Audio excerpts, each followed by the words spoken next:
অনেকেই বলেন কিভাবে ফেসবুকে মিউজিক ইউজ করবেন বা কোন প্রসেসে মিউজিক ব্যবহার করবেন।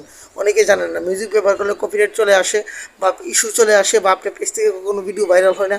তো কীভাবে মিউজিকটা ইউজ করবেন, আপনারা আমার স্ক্রিন থেকে লক্ষ্য করুন, আমি এখানে একটা স্ক্রিনশট দিয়ে দিয়েছি যে অ্যাডস অন রিলসে। বেশিরভাগ কিন্তু আমরা অ্যাডস অন রিলসই মিউজিক ইউজ করি। তবে আপনাদেরকে সাজেস্ট করবো মনিটাইজেশন পাওয়ার আগে কখনই আপনারা মিউজিক ইউজ করবেন না। তো আজকে আপনাদেরকে আমি সম্পূর্ণ এই ভিডিওতে সম্পূর্ণ বিষয়টা আলোচনা করার চেষ্টা করবো কীভাবে আপনারা কখন মিউজিক ইউজ করবেন। যখন আপনি মনিটাইজেশন পাবেন না তখন সেক্ষেত্রে কিন্তু আপনি ইউজ করতে পারবেন না। কারণ যদি ইউজ করেন তাহলে বুঝতে পারবেন না যে কী কারণে আপনি মনিটাইজেশন সেট আপটা পাইতেছেন না বা কী কারণে আপনার পেজের সমস্যা হচ্ছে। এই সমস্যাটা কিন্তু ধরতে পারবেন না। আর মনিটাইজেশন পাওয়ার পর যদি আপনি মিউজিক ব্যবহার করেন, আপনার মিউজিক কপিরাইট আসলে বা মিউজিক কোনো সমস্যা হলে সেটা কিন্তু আপনাকে নোটিফিকেশন আকারে কিন্তু ফেসবুক জানিয়ে দিবে।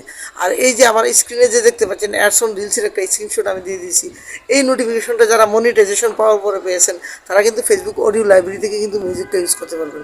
আদারওয়াইজ যারা আপনি মিউজিক ব্যবহার করতে চান মনিটাইজেশন পাওয়ার পরে বা আগে ইনস্টিমেটে বা অন্য ভিডিওতে, তারা কীভাবে মিউজিক ইউজ করবেন সেই সম্পর্কিত একটা ভিডিও পরবর্তীতে আসবে। এরকম ভিডিও যদি দেখতেছেন অবশ্যই আমার পেজটাকে ফলো করে পাশে থাকবেন এবং ভিডিওটি শেয়ার করে অন্যদেরকে দেখার সুযোগ করে দেবেন। আল্লাহ হাফেজ।